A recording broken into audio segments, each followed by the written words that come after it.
Yeah, hi Arjun. Yeah, hi Rajesh. How Yeah, are you? yeah, I'm good. Thanks. How are you doing? Yeah, I'm good. Yeah, please wait for a couple of minutes. I'll inform panel, okay? Okay, sure. Yeah, thank you. Yeah, hi Kishan. Sorry. Yeah, hi Kishan. Good evening. Yeah, hi Yeah, Rajesh. Arjun is Yeah. there. Hi, Kishan. Good Yeah. evening. And Yeah, please hi continue, Ajay. Kishan. Yeah, please. Yeah. Uh, Arjun, can you describe yourself? Yes. Hi, Kishan. I'm Arjun. I'm having around 5 years of experience in Java Spring Boot technology, where I have developed multiple projects using Spring Boot, Java, and .NET .NET MAUI, AWS, and Databricks, and I have used Apache Spark and Apache Kafka for streaming API integrations and all. And let me also explain the works which I have developed on the projects. So I have implemented the streaming API integrations, which where I am handling the streaming data from the IoT devices. So here our role is to consume the data which is coming from the IoT devices and integrate it with the other systems to make the use the data for the other systems to transform the data to the other systems. So this is the streaming API integration. And coming to this another project which I have developed in the API integration, it's basically a large scale API integration where it involves the multiple systems. So we have around a large set of data. Basically, it is in the XML format. So there are multiple systems which needs to consume that XML data. So for that, we have brought up the solution to make this XML into the JSON conversion. So we made this XML to JSON integration, and we have migrated entire the data and API integration formats to REST API formats. So also, while I have also developed on mobile technology, where I have used .NET MAUI, uh, so in which it is basically used for field workers. So basically, it is a smart meter project uh, where these field workers will get the daily task to install the meter, to repair the meter, or to get the meter reading from the device. So these are the basic tasks. So here the major challenge for them is to complete the task under the no network area. So there are some areas where there is no networks and all. So here we have implemented the uh, no internet sync up. Like we have used the SQLite version to store the data into the offline. So it will be automatically pushed through the server when the internet is available. So this is the solution where I have brought up the solution for this application. So these are the experience on projects which I have developed. Yes. Okay. Can you please explain Java's Spring Boot architecture of your project? Yes, basically Java Spring Boot will follows the layered architecture, and it has the controller and the service and the repository and the DTO layer. Yes, controller it is used to mainly it is used to handle the REST APIs and all. The service it is the main layer which handles the business logics and before inserting any data into the data layer. So all the logics will be implemented in this service layer. So uh, yes, then coming to this repository layer, it will handle the data structure where we are sending this data, whether it is sending to the NoSQL or whether it is sending to the SQL. So these layers will be handled by the repository, and the DTO it will be the replica of the data sets. So there are multiple datas like flat structure, nested objects like nested arrays. So these kind of data, everything will be represented by this DTO, and it will be transferred to the database layer. So this layered architecture we will use in this Spring Boot architecture. So, and also I would also like to explain one more thing. So apart from this layered architecture, there is one more thing, which is infrastructure architecture. So it uses the API gateway configurations and also microservice configurations. So yes, these are the architecture which Spring Boot follows. Okay. Can you explain the transactions in Spring? Sorry to Sorry? interrupt, Kishan. Sorry to interrupt. Your voice is very low, Kishan. Is it? Your voice is not that much. Arjun, is it okay for you? It's not audible, like it is very low. Just give me 1 minute. Okay.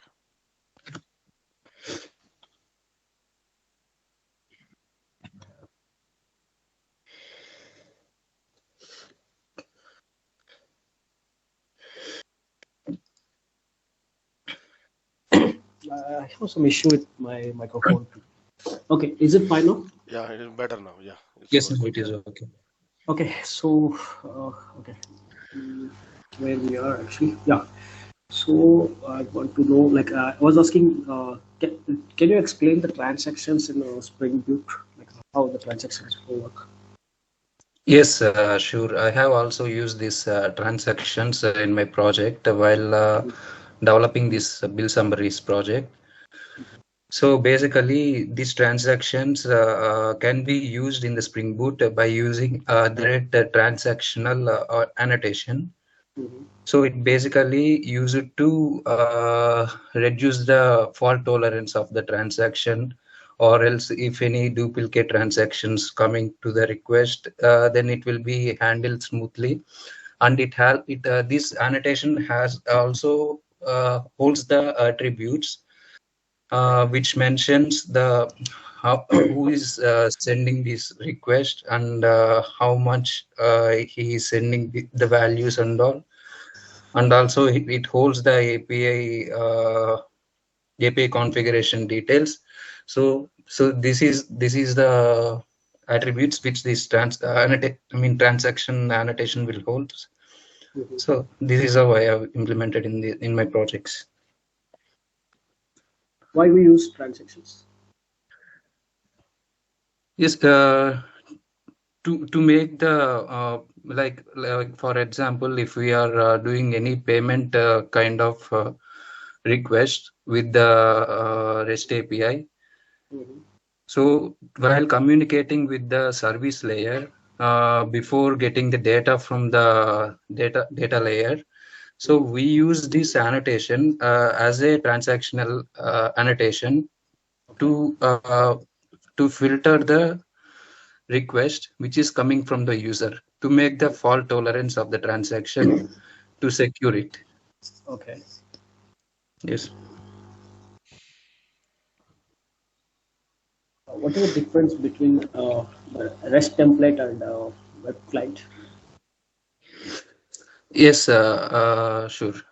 REST template is the standard format of the JSON integration. I have also used it while implementing this API integration between the XML format and this JSON integration.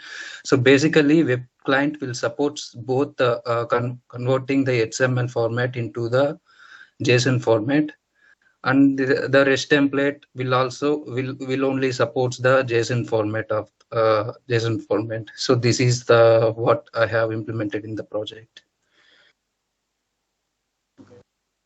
How do you secure APIs?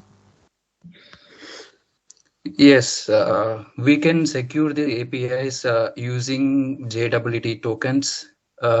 This is the standard way right now. We can also do secure our APIs using OAuth authentication and bearer authentication, simple bearer authentication. And coming to Spring Boot, we have the combination of Spring Security and JWT. So these both will ensure the APIs and the other services secure.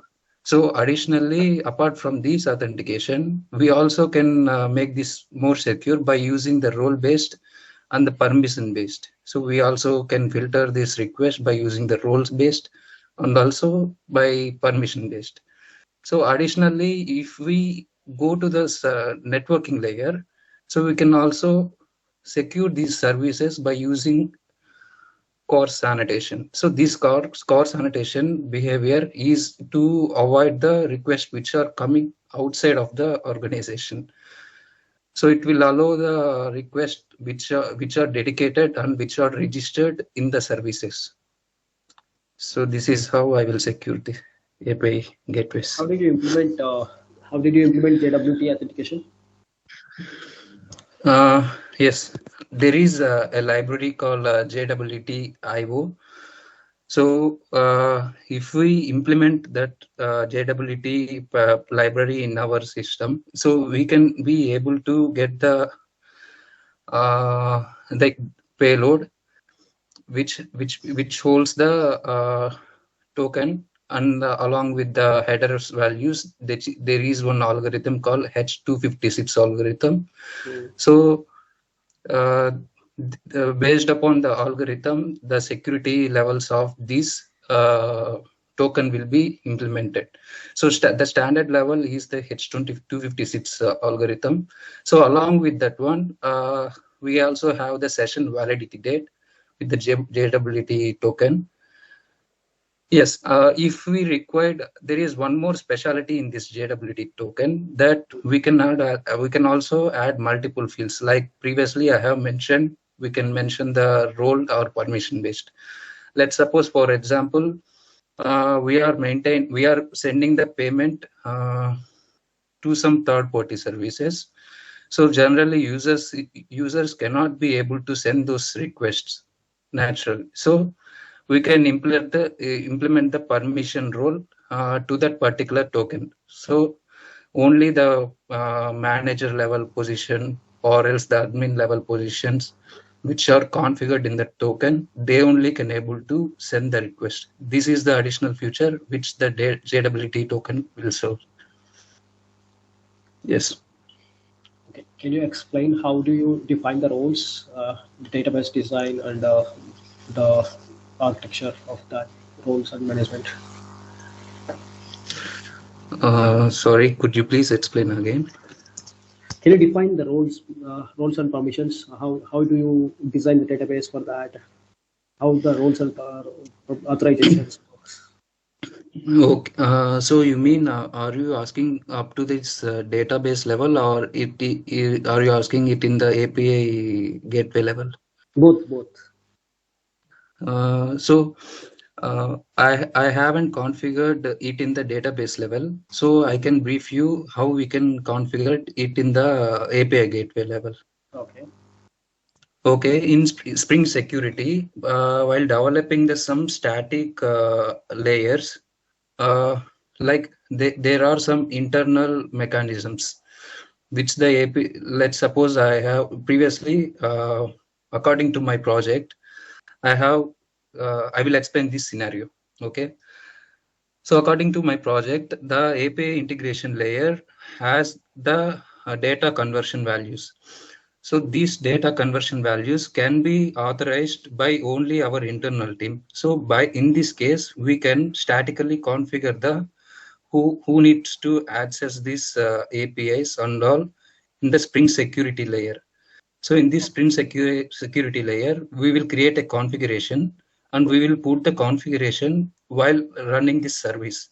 So it will trigger these configurations automatically up to the layer where it is required.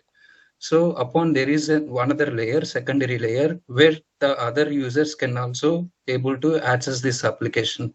So for those things, we have we have put the configuration file, and we have shared the configuration file across the teams, where if they can access only when if they are logged in by the configuration file. So this is how I have handled this roles and permissions across this integration.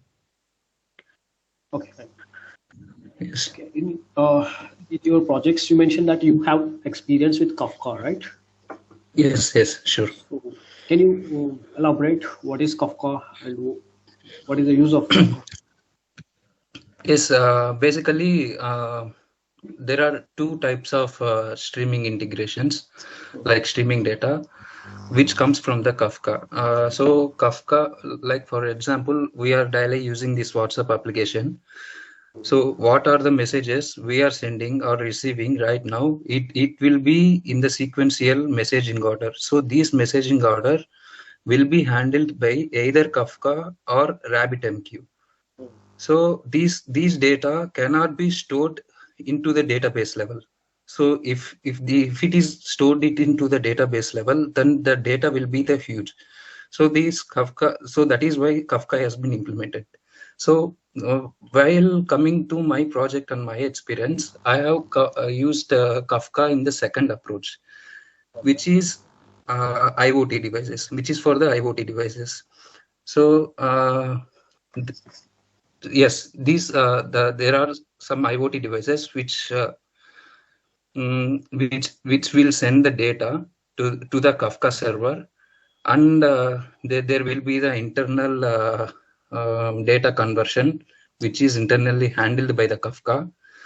So upon that, it will produce the data. So so here in this case, the meter itself is producing the data.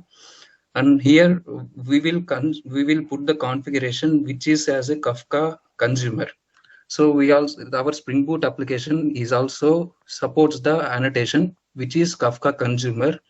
If we put the put on the top of the method this annotation, then the method is able to perform the then the method is able to get the data which the Kafka is producing. So this is how the Kafka is configured. What does the consumer do actually? Okay, so let me give you the scenario. Like there are two applications. One application is sending the data. So here this application can be considered as producer. Okay. So for in this case, Arjun, I am sending you a message. So in this application, it is configured as Kafka producer. So it has the separate properties and key values. Yeah. Yes, it has the separate properties and the key values. Those values also need to be configured in the Kafka consumer. So the other user who has this Kafka consumer, he needs to be paid with these properties and the keys. So then he can be able to pull the data, which I am producing the data from the Kafka producer. Okay. So there are two types. One is Kafka consumer, one is producer. Producer will produce the data and the consumer will consume the data. How do you handle the accuracy and how can you avoid the duplicates when consuming data from a consumer? Yes, sure. Yes. For example, this is the situation where I have handled in my projects. So there may be we are getting this Kafka consuming data by job schedulers. So we are running the jobs by every 1 minute. So there may be some network tolerance, or maybe there may be the server downtime. So there are some issues where the job cannot be able to run for every 1 minute. Okay. So in this situation, what I have implemented is storing the latest Kafka's offset value. So generally this Kafka consumer has the offset value And inside this offset value, there are partitions. So number of partitions, and each partition has the different values, different data. So what we are doing is storing this offset and yes, partitions to one file which is running on the server. So whenever the job is rerunning or rescheduling, so it will pull the data from the log file which is stored in the server. So it has the latest offset and the latest partition. So it will get the it will start resuming from the those fields. Yes. Okay. And okay. How do you handle error handling and retry strategy? Yes. Sorry, can you explain? Error handling and retry strategy. Yes. Error handling, there are two levels actually. One is the global level exception handling. Another is custom level exception handling. So for global level exception handling, we use the annotation called global advisor. And the other exception, custom exception handling, we use try catch mechanism and finally mechanism. Yes, where we will implement this exception handling. Yes, and for retry mechanism, what we have developed is, as of my knowledge, what I have developed is there is one SOA layer in the networking. So when the request sent to the other systems or the request is consuming from the third-party systems, there is one SOA layer. So the SOA layer will confirm whether the request has been sent or not. So we will flag that message in our system. So if the request is sent automatically, then we are flagging it, and we are storing the response and error messages in our system. So if it is not sending the request to the other systems, then we are flagging it as it is not sent, and we are not storing any responses in our database. We are simply retrying the request until it finishes the purpose. Yes. Okay. Have you done logging for API integration, like whenever you are integrating a third-party APIs? Yes. Without logging, there may be the huge misconceptions and misunderstandings happens between the systems. This is the major issue which I have resolved. So for logging and all, I have used the Logstash, where we can mark the logs as the levels, which is the information level, and which is the error level, and which is the exception level, and it is also like warning layer. So these four kind of logs we can like basically every application should be followed.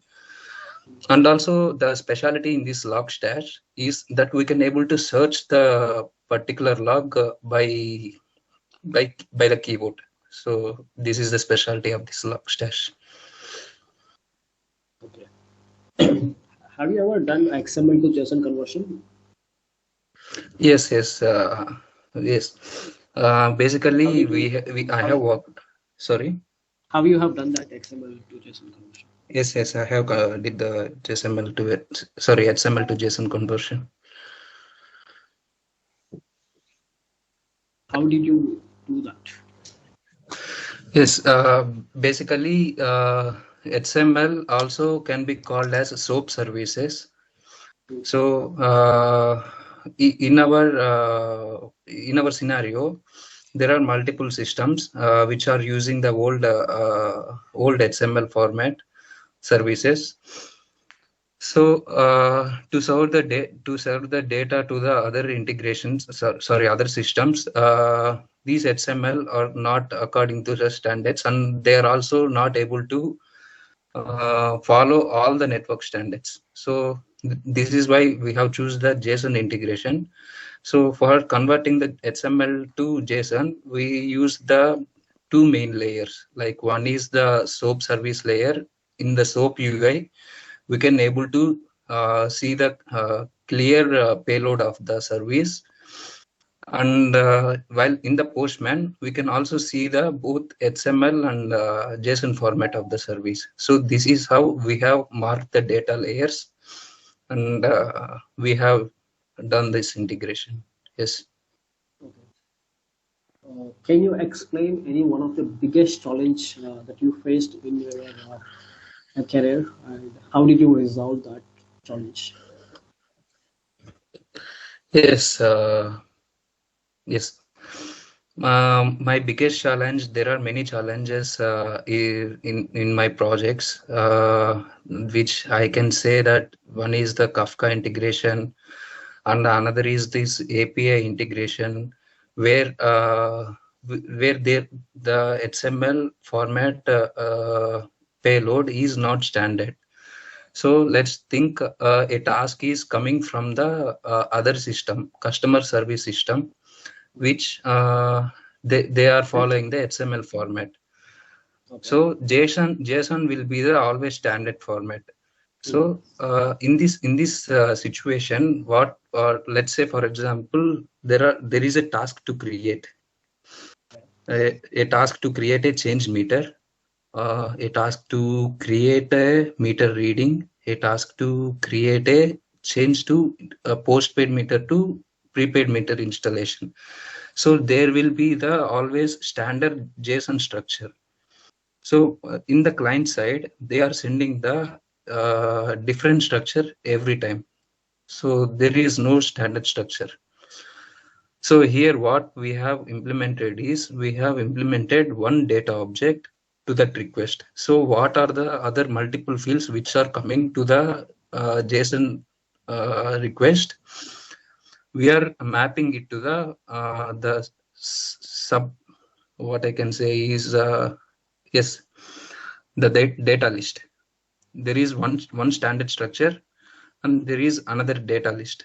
So the all other extra fields will be mapped to this data list. So this is the one of the biggest challenge which I have solved. And another is implementing this offline implementation in the mobile app. So in Oman, so there are some areas where there is no networks and all. So the field workers used to complete this task. They cannot able to submit it to the server on time. So this is the issue. So where this is where I have implemented the offline functionality. So they can able to just click on the submit and it will save to the local database, which is SQLite. And whenever the internet is available, it is automatically synced to the server. So this is another challenge which I have solved. So how did you handle it server end, like while doing sync with SQLite in a local database? Okay. Did you face any challenge with that? Yes. While using the yes, while implementing this SQLite to server to pushing the data to the server, I have faced one challenge, is which is sending data by implementing the models and creating the models, creating the objects and all. So rather than doing this approach, I have find out one issue, which is space complexity and time complexity. So to make sure to make sure and to resolve this issue, what I have did is, I have put the SQL query into the string format. So whatever the request is coming, whatever the field worker is sending the request to the server, I have saved it in the string format. So here the space complexity has been reduced. So whenever the data is pushing to the server, so it will be, there is no huge data. It's just a string. So it can be easily sent to the server. So this is how I have faced the challenge and resolved it. Okay. Yes. Okay, Arj, we are done with interview. I'll share the feedback to the team members. Okay. So, do you have any Okay. questions for me? No. Yes, I am good. Okay. Okay. Thanks, Kishan. Thank you so much for your time. Welcome. Yeah. Okay. Thank you. Thanks, Arjun. Thank you. Thank you. Thank you, You'll get Kishan. a Thank you, you'll get a Rajesh. call from HR. Yeah. Thank you. Bye. Okay, sure. Have a good day. Thank you. Thank you.